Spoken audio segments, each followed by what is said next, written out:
The galaxy had forgotten what freedom meant. For 12,000 years, the Valen Confederacy had ruled every corner of known space with absolute power. They were tall creatures with skin like polished metal and eyes that glowed with cold blue light. They did not hate the races they conquered. They simply did not care about them at all. To the Valen, other species were tools to be used and discarded when they broke. 900 worlds served under their rule. Billions of beings woke each day knowing they would work until they died, and their children would do the same, and their children after them. This was the way of things. This had always been the way of things. No one remembered anything different. The last species to fight back had been the Kethmari. They were proud warriors with 4 arms and skin that shifted colors with their emotions. 300 years ago, they had gathered their finest ships and bravest soldiers for one final stand above their homeworld. The battle lasted 6 hours. When it ended, the Kethmari fleet was burning wreckage, and their people knelt before their new masters. Hope died that day. Everyone agreed on this. Hope was a dangerous thing, and the galaxy was better off without it. On a small mining station called Gethrak 7, life continued as it always had. The station orbited a dying red star at the very edge of explored space, far from anything important. Workers extracted rare minerals from asteroids and sent them back to Valen worlds where they would become weapons and ships and tools of control. The workers did not complain. Complaining meant punishment. Silence meant survival, at least for another day. Voreth was the overseer of Gethrak 7. He was Kethmari, one of the conquered people, but he had proven useful to the Valen, and so they had given him a small amount of power. He wore fine clothes and ate better food than the workers under his command. In return, he made sure the quotas were met and no one caused trouble. Some of his own people called him a traitor. He did not argue with them. They were probably right. But traitors live longer than heroes, and Vareth had stopped believing in heroism a very long time ago. The workers on his station came from many different species. There were churl, insect-like beings with 6 legs and compound eyes that saw in every direction at once. There were ometh, creatures made of living crystal that sang to each other in frequencies most races could not hear. There were dozens of others whose names and histories had been forgotten by everyone, including themselves. They worked side by side in the dark tunnels of the asteroids, digging out precious metals that they would never benefit from. Vorath watched them from his control room, surrounded by screens that showed every corner of the station. He had held this position for 40 years. In that time, he had seen workers born, grow old, and die without ever leaving Gethrak 7. He had seen hope crushed out of young eyes, until they became as empty as everyone else. He told himself this was simply reality. The universe was cruel, and only fools expected otherwise. On what seemed like an ordinary day, everything changed. The sensor officer, a young churl named Ticket, made a sound of confusion. Her compound eyes focused on her display, and her antennae twitched with surprise. Vorath walked over to see what had caught her attention, expecting some minor malfunction or perhaps a stray asteroid drifting too close to the station. What he saw made no sense at all. A ship had appeared in the empty space beyond the station. It had not come from hyperspace. There had been no warning, no energy signature, no indication that anything was approaching. One moment the sensors showed nothing. The next moment, there was a vessel tumbling slowly through the void. Vorath stared at the image on the screen. The ship was badly damaged. Scorch marks covered its hull, and several sections appeared to have been torn open by some tremendous force. The design was completely unfamiliar. It matched nothing in any database, nothing in any record from any species the Valen had ever encountered. The materials were unknown. The technology was unknown. Everything about it was impossible. And it was broadcasting something. Ticket adjusted the receivers, trying to make sense of the signal. At first, Vorath thought it must be a distress call or perhaps a warning of some kind. But as the sounds filled the control room, he realized it was neither of those things. It was music. Strange, alien music unlike anything Vorath had ever heard. Complex patterns of sound that rose and fell in ways that seemed to follow rules he did not understand. There were no words, only instruments playing together in harmony. The music was beautiful and sad, and somehow full of a feeling that Vorath could not name because he had not felt it in so long. The workers in the control room stopped what they were doing and listened. Some of them had tears in their eyes, though they could not explain why.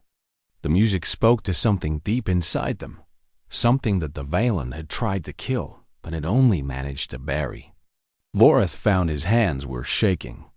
He should report this immediately. The Valen paid well for information about unknown species, especially species with technology that could cross between galaxies. This discovery could earn him rewards beyond his imagination. A better position, a comfortable life, perhaps even freedom of a sort. But he did not reach for the communication panel. Instead, he kept listening to the music, and he kept staring at the damaged ship that had come from nowhere. For the first time in 300 years, since the day the Kethmari fleet burned above his homeworld, Vorath felt something stir in his chest. It was small and weak and terrified, but it was there. It was the feeling that perhaps the universe was larger than the Valen believed. Perhaps there were things they did not control. Perhaps there was still room for something new to enter the endless dark. He did not dare to call it hope. Not yet. That word was too dangerous, too painful to speak aloud. But as the strange music echoed through the station and the workers gathered to listen with wonder on their faces, Vorath allowed himself to think that maybe, just maybe, hope was not as dead as everyone believed. The ship continued its slow tumble through the void, carrying its impossible cargo of sound and mystery. Whatever was inside, whatever species had built this vessel and crossed the unimaginable distances between galaxies, would soon wake up. And when they did, nothing would ever be the same again. Lisa Grant woke up to darkness and pain. Her body felt wrong, heavy and stiff, like she had been sleeping for a very long time. Her mouth tasted like copper, and her head throbbed with a dull ache that seemed to reach all the way down to her bones. Emergency lights blinked red somewhere above her, casting strange shadows across the inside of her cryopod. She remembered the launch. She remembered the cheering crowds on Earth as the USS Endeavour left orbit, carrying 212 brave souls on humanity's first journey beyond the speed of light. She remembered the excitement in her chest as the experimental drive powered up, promising to take them to distant stars in minutes instead of centuries. And she remembered the moment everything went wrong, when the ship shook and screamed, and reality twisted itself into knots around them. After that, there was only cold and darkness and dreams that lasted for what felt like forever. The cryopod hissed and opened. Lisa fell forward onto the metal floor, gasping for air that felt thick and stale. Her muscles did not want to work properly. She had to force herself to crawl, to reach up and grab the edge of a console, to pull herself slowly to her feet. The ship's computer was talking, but the words made no sense at first. Numbers and dates and coordinates that seemed impossible. 300 years. She had been asleep for 300 years. Lisa looked around the cryobay and felt her heart break. The pods stretched in rows down the length of the room, each one containing a member of her crew. Green lights meant alive. Red lights meant dead. She counted them one by one, hoping and dreading until she reached the final number. 47 green, 165 red.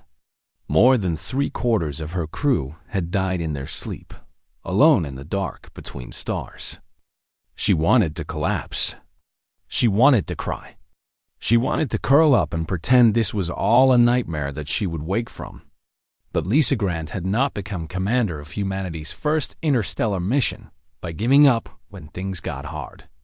She wiped her eyes, steadied her breathing, and got to work. The first person she revived was Daniel Perry, her chief engineer.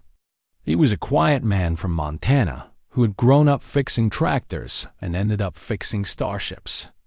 He came out of his pod, coughing and confused, but within an hour he was already examining the ship's systems and making a list of repairs. That was Daniel. He did not waste time on emotions when there was work to be done. Next came Keisha Brown, the tactical officer. She had served in the military before joining the space program, and she carried herself with the calm confidence of someone who had faced death before and was not impressed by it. She listened to Lisa explain their situation, nodded once, and asked what needed to be done. One by one, the survivors emerged from their frozen sleep. Sophie Martinez, the botanist who loved plants more than people. Carlos Reyes, the pilot who had dreamed of flying since he was a child. Amy Chun, the doctor who had gentle hands and a sharp mind. 47 humans, alone in an unknown corner of the universe, surrounded by the bodies of their friends. They held a brief memorial for the dead. There was no time for a proper funeral, not with the ship damaged and their situation uncertain. But they spoke names aloud and shared memories and promised to remember those who had not survived the journey. Then they got back to work, because that was what humans did. They survived. They adapted. They kept going even when every logical part of their brains told them to give up. Daniel spent 3 days examining the ship before he gave his report. The damage was severe, but not fatal. Life support would function for another decade at least. The food recyclers could feed them indefinitely, though the meals would not be pleasant. The fusion reactor had enough fuel for 20 years of normal operation. They could survive if they were careful. But they were lost. The navigation computer could not find a single familiar star. Whatever had happened during their failed jump had thrown them somewhere impossibly far from home. They were not just in another solar system or another arm of the galaxy. They were somewhere else entirely, somewhere that the computer could not even begin to calculate. Lisa stood on the bridge of her damaged ship and looked out at stars that no human had ever seen before. She should have felt despair. Instead, she felt something else. Something stubborn and fierce that refused to accept defeat. They would find a way. Humans always found a way. It was Amy who detected the signal first. She had been scanning for any sign of intelligent life, not really expecting to find anything in the emptiness around them. But there it was, clear and unmistakable. An artificial structure, large enough to house thousands of beings, orbiting a dim red star not far from their current position. The crew gathered on the bridge to look at the sensor readings. A space station clearly built by intelligent beings. Power signatures indicated it was fully operational. Life signs showed thousands of creatures living and working inside. After 300 years of cold sleep and darkness, they had found someone. Lisa made the decision without hesitation. They would approach the station and make contact. They would introduce themselves peacefully and hope for the best. And if things went wrong, they would deal with that too. Daniel suggested they broadcast something to announce their presence, something that would show they came in peace. After much discussion, they chose music. Beethoven's Ninth Symphony, the fourth movement, the part called the Ode to Joy. It seemed right somehow. A celebration of hope and brotherhood that spoke across any language barrier. The music flowed out into the void, and the Endeavor limped toward the unknown station, carrying the last survivors of a world that was now 300 years and countless light years behind them. Lisa did not know what they would find. She did not know if the beings on that station would be friendly or hostile, helpful or dangerous. But she knew one thing with absolute certainty. Humanity had not traveled across the universe to give up now. The humans came aboard the station like they belonged there. Vorath watched them walk through the airlock, and he could not understand what he was seeing. These creatures were small and soft, with thin skin that showed the blood moving underneath. They had no claws, no armor, no venom, nothing that would make them dangerous in a fight. By every measure the Valen used to judge species, these beings should have been prey animals, the kind of creatures that other creatures ate for breakfast. But they did not act like prey. They walked with their heads high and their eyes looking straight ahead. They showed no fear, no submission, no awareness that they were supposed to be afraid. The one in front, the female called Lisa, moved like she had every right to be here, like she expected to be treated as an equal. Vorath had never seen anything like it. He met them in the main docking bay, surrounded by his guards and watched by hundreds of curious workers who had found excuses to be nearby. The humans carried small devices that translated their strange language into something Vorath could understand, though the translations were rough and sometimes confusing. Lisa spoke first. She explained that they came from a place called Earth, a world in a galaxy so far away that the distance was almost impossible to imagine. She explained that they were lost, that their ship was damaged, that they needed help repairing it so they could continue their journey. She spoke calmly and clearly, like she was discussing ordinary matters with ordinary people. Vorath did not know how to respond. He should have arrested them immediately. He should have reported their presence to the Valen authorities and waited for instructions. New species were valuable, especially ones with technology that could travel between galaxies. The rewards for this discovery would be enormous. But something made him hesitate. Something in the way these creatures carried themselves. Something in the music they had been broadcasting. Something that stirred feelings he had tried to bury for 300 years. Instead of calling for more guards, he found himself asking questions. Where did they come from? How did they travel so far? What was their society like?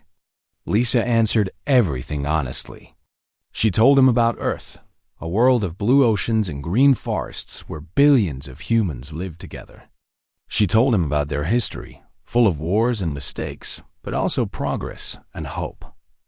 She told him that humanity had never been conquered by another species, that they had reached the stars through their own efforts and their own determination.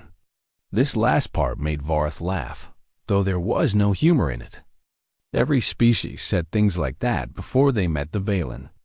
Every species thought they were special, thought they could resist, thought they were different from all the others who had fallen before. The Valen had heard it all before, and they had crushed it all before. But Lisa did not flinch at his laughter. She simply looked at him with those strange soft eyes and asked a question that no one had asked Vorath in a very long time. She asked about his people. She asked about the Kethmari, about their history and their culture and what had happened to them. She asked like she actually wanted to know, like she actually cared about the answer. Vorath told her. He did not plan to, but the words came out anyway, pulled from somewhere deep inside him where he kept the memories he tried to forget. He told her about the time before the Valen came, when the Kethmari sailed between the stars as free beings. He told her about the war, about the desperate final battle, about the day Hoke died above his homeworld. He told her about 300 years of service and silence and slow forgetting. When he finished, Lisa reached out and put her hand on his arm. The touch was warm and gentle, and it shocked him more than any blow could have. No one had touched him with kindness in longer than he could remember. She said something then that changed everything. She said that hope was not something that could die. It could be buried. It could be hidden. It could be pushed so deep that no one remembered where to find it. But it was always there, waiting for someone to dig it up again. Over the following weeks, the humans proved that they were different from any species Vorath had ever encountered. Daniel, the quiet engineer, fixed systems that the Valen had declared beyond repair. He worked with the station's machinery like he was having a conversation with it, understanding its problems and finding solutions that no one else could see. Equipment that had been broken for decades suddenly worked again. Sophie, the botanist, transformed the station's food production. She studied the plants that grew in the hydroponic bays and made simple changes that increased the harvest by half. For the first time in years, the workers had enough to eat. They no longer went to sleep hungry. Keisha organized the workers into teams, showing them how to cooperate more efficiently and look out for each other. She taught them simple techniques for staying safe in the mines, things that seemed obvious once explained but that no one had ever bothered to share with them before. The workers watched all of this with growing amazement. These humans had no special powers, no superior technology, no advantages that should have made them different from any other soft, weak species. But they refused to accept that things had to stay the way they were. They saw problems, and they fixed them. They saw suffering, and they tried to ease it. They saw despair, and they answered it with stubborn, irrational determination. Vorath found himself spending more and more time with Lisa, talking about things he had never discussed with anyone. She listened to his guilt about serving the Valen, and she did not judge him for it. She listened to his grief for his people, and she did not tell him to forget. She listened to the tiny spark of hope that was growing in his chest despite his best efforts to smother it, and she told him that it was not weakness. It was strength. The workers began to change. They stood a little straighter. They looked at each other instead of at the ground. They whispered among themselves about the strange beings who had come from another galaxy. Beings who acted like they had never heard of the Valen and did not care about their power. Something was happening on Gethrak 7, something that had not happened anywhere in the Confederacy for 300 years. People were beginning to remember what it felt like to hope. And hope, as the Valen would soon discover, was the most dangerous weapon in the universe. The Valen inspector arrived without warning, as they always did. His ship dropped out of hyperspace and docked with the station before anyone could prepare, before anyone could hide the evidence of what had been happening. His name was Archon Desic, and he had served the Confederacy for 600 years. He was tall even for a Valen, with metallic skin that gleamed like polished silver and eyes that burned with cold blue fire. He moved through the corridors of Gethrak 7 like he owned everything in it, because in a very real sense he did. Vorath met him at the airlock with his head bowed and his heart pounding with fear. He had known this day would come. He had hoped it would come later, after the humans had repaired their ship and left, after things had returned to normal and he could pretend nothing had changed. But the universe did not care about his hopes. Desic spoke in a voice like grinding metal. He asked about the production numbers, which were up. He asked about the worker efficiency, which had improved. He asked about the unusual energy signatures that had been detected near the station several weeks ago, the ones that matched no known technology. Vorath tried to lie. He said there had been a sensor malfunction, a false reading caused by solar activity from the dying star. But Desic was not interested in lies. He had been doing this work for 6 centuries, and he could smell deception like blood in the water. He ordered his guards to search the station, and within an hour, they had found everything. They found the humans in one of the repair bays, working on equipment alongside Kethmari and Churl and Omith workers. They found the modifications that Daniel had made to the station systems. They found the gardens that Sophie had planted.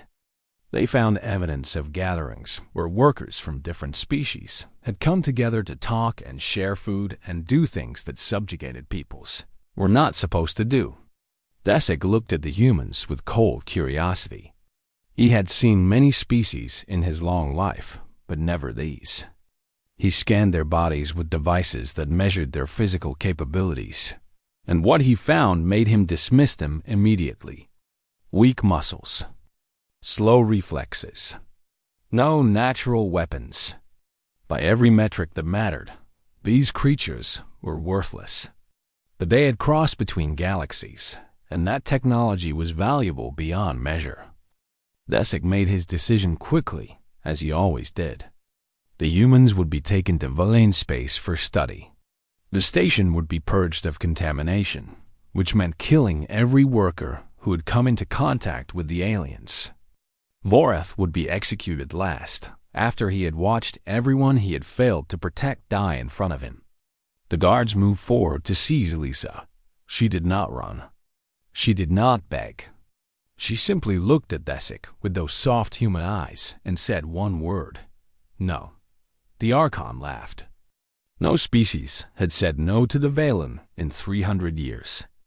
The word itself seemed almost quaint, a relic from a time when resistance was still possible. He gestured for his guards to proceed. What happened next would be remembered and retold for generations.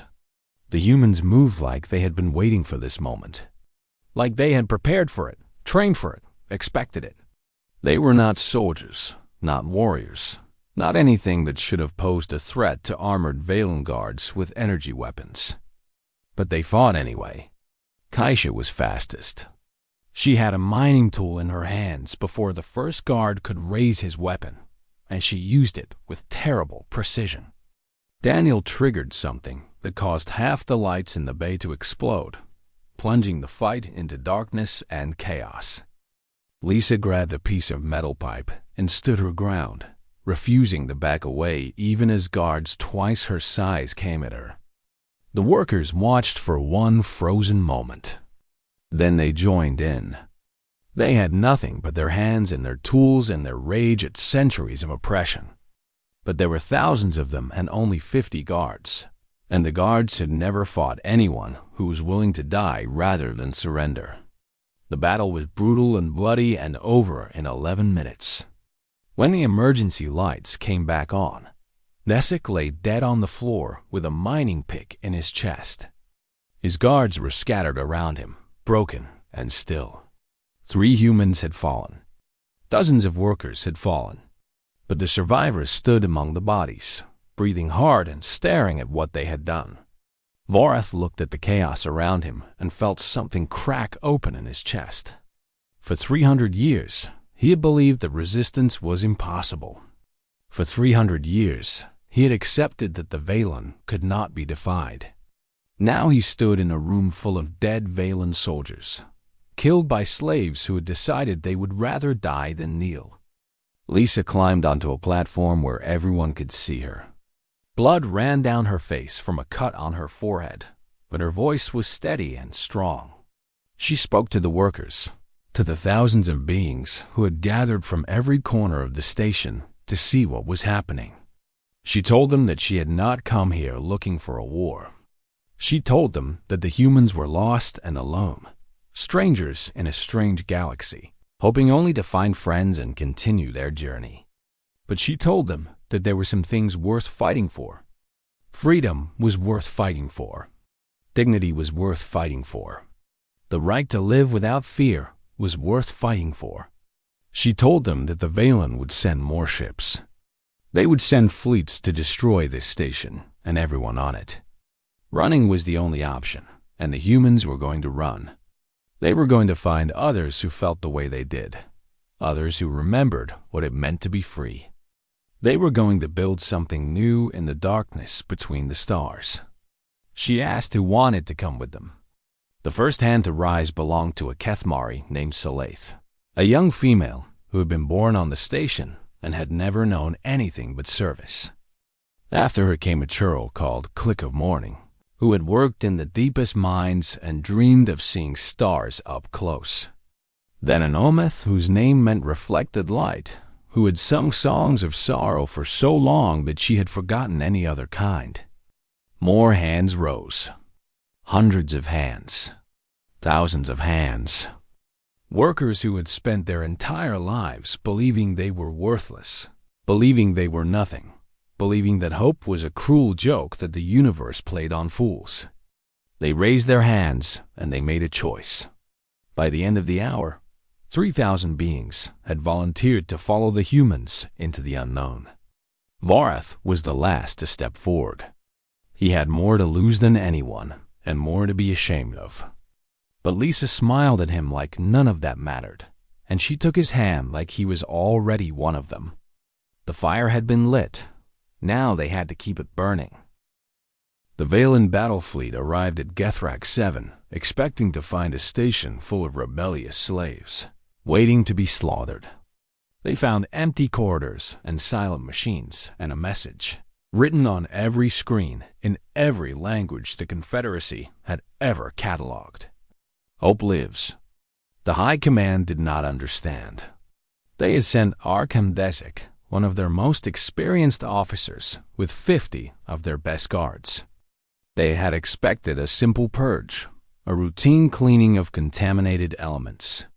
Instead, they received silence and a two-word message that made no sense to beings who had forgotten what hope meant. They searched the station and found nothing useful. The humans were gone. The workers were gone. The ship that had appeared from another galaxy was gone. Whatever technology had allowed these strange creatures to cross between galaxies had been used again, taking 3,000 freed slaves with it into the darkness. The Valen fleet commander reported his findings to his superiors, who reported to their superiors, who eventually reported to the Council of Eternal Rule. The council listened to the report with expressions that showed nothing, because showing emotion was considered weakness among their kind. They agreed that this was a minor incident, barely worth their attention. A few dozen soft aliens and some ungrateful slaves had fled into empty space. They would starve or freeze or fall to some other danger. The problem had solved itself. They were wrong. The first reports came from a mining world called Teshan 4, 3 weeks after the humans escaped. Workers in the lithium extraction pits had stopped working. They stood in the tunnels with their tools in their hands and refused to dig. When the overseers came to punish them, they found that someone had disabled the security systems. The workers looked at their masters with eyes that held something new, something that the Valen had not seen in centuries. The overseers called for reinforcements. Before the reinforcements arrived, the workers had taken control of the facility. They sent out a broadcast on every frequency, repeating the same 2 words over and over. Hope lives. More reports followed. A weapons factory on Kethrin Prime suffered mysterious explosions that destroyed 3 months of production. A supply convoy disappeared in transit, its cargo of food and medicine redirected to a colony of starving refugees. An encrypted message began spreading from system to system, passed secretly between workers of a dozen different species, containing instructions on how to resist, how to organize, how to fight back without getting caught. The Council of Eternal Rule stopped dismissing the problem. They sent investigators to track the source of the infections, to find the aliens who had started this plague of hope and destroy them. But the humans were difficult to find. They moved constantly, never staying in one place long enough to be caught. They appeared without warning, inspired a population, and vanished before the Valen ships could respond. Lisa Grant stood on the bridge of her growing fleet and watched the stars that had once seemed so cold and hostile.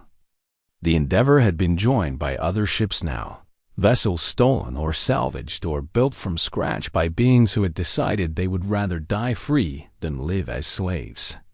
The fleet was small and poorly armed and held together by determination more than technology. But it was growing. 3,000 had become 10,000. 10,000 had become 50,000. The freed slaves brought skills and knowledge and connections to others who felt the same way. Kethmari warriors who had hidden their training for 300 years taught combat techniques to anyone who wanted to learn. Charl engineers found ways to make broken ships fly again. Omith singers composed songs that spread faster than any warship could travel. Songs about freedom and courage and a stubborn species that refused to accept the impossible. Varath had become one of Lisa's most trusted advisors. He knew the Valen better than any human could, understood their systems and their weaknesses and the cracks in their seemingly perfect control. He helped plan raids that struck where the Confederacy was weakest. He helped craft messages that reached beings who had forgotten they were allowed to dream. The guilt he had carried for so long began to transform into something else. Not forgiveness, exactly. He did not think he had earned that. But purpose. A reason to keep fighting, to make up for the years he had spent serving masters who saw him as nothing. Daniel Perry spent his days keeping the fleet functional. He had trained dozens of engineers from half a dozen species, teaching them the human approach to problem-solving that did not accept that anything was truly broken beyond repair. Sophie Martinez had created gardens on every ship in the fleet, green-growing things that reminded everyone what they were fighting for. Keisha Brown ran training exercises and planned operations and pushed everyone harder than they thought they could go. The humans numbered only 44 now. 3 had died in the battle on Gethrak 7, but their influence spread far beyond their small numbers. They showed by example that the Valen were not gods. They proved every day that soft, weak beings with no natural weapons could still shake the foundations of an empire. On the anniversary of their escape from Gethrak 7, Lisa addressed the fleet over open channels. Her voice reached tens of thousands of beings on hundreds of ships scattered across dozens of systems, all united by a common cause that had seemed impossible just 1 year ago. She told them that she did not know if they could win. The Valen had thousands of warships and millions of soldiers and resources beyond counting. By any reasonable calculation, this rebellion should have been crushed before it started. But humans had never been very good at reasonable calculations. They had had a habit of fighting for things that seemed hopeless, of refusing to accept that any cause was truly lost. She told them that the Valen had made a mistake 12,000 years ago, when they decided that hope was something that could be killed. Hope was not a thing that could be destroyed. It was not a resource that could be exhausted. It was a fire that burned in the hearts of thinking beings everywhere, and the more you tried to smother it, the brighter it blazed when it finally broke free. She told them that even if they lost, even if every ship in their fleet was destroyed and every one of them was killed, they had already won something important. They had proven that resistance was possible. They had shown the galaxy that the Valen could bleed. They had planted seeds of rebellion that would grow long after they were gone. But she did not think they were going to lose. In the endless dark between the stars, something human had stirred. It had found others who shared its stubborn refusal to surrender. It had built something new from the ashes of 12,000 years of oppression. And it was coming for the Valen with the most dangerous weapon in the universe. Not ships, not guns, not technology. Hope. The Council of Eternal Rule had ruled the galaxy for 12,000 years, because no one believed they could be defeated. But belief was a fragile thing, and once it cracked, it shattered very quickly. Across 900 worlds, slaves looked up from their labor and whispered to each other about the humans who had come from another galaxy. They'd pass messages in secret. They hid weapons in their quarters. They waited for the signal that would tell them the time had come. The Valen did not see it coming. They had forgotten what hope looked like. They would remember soon enough, and the galaxy would never be the same again.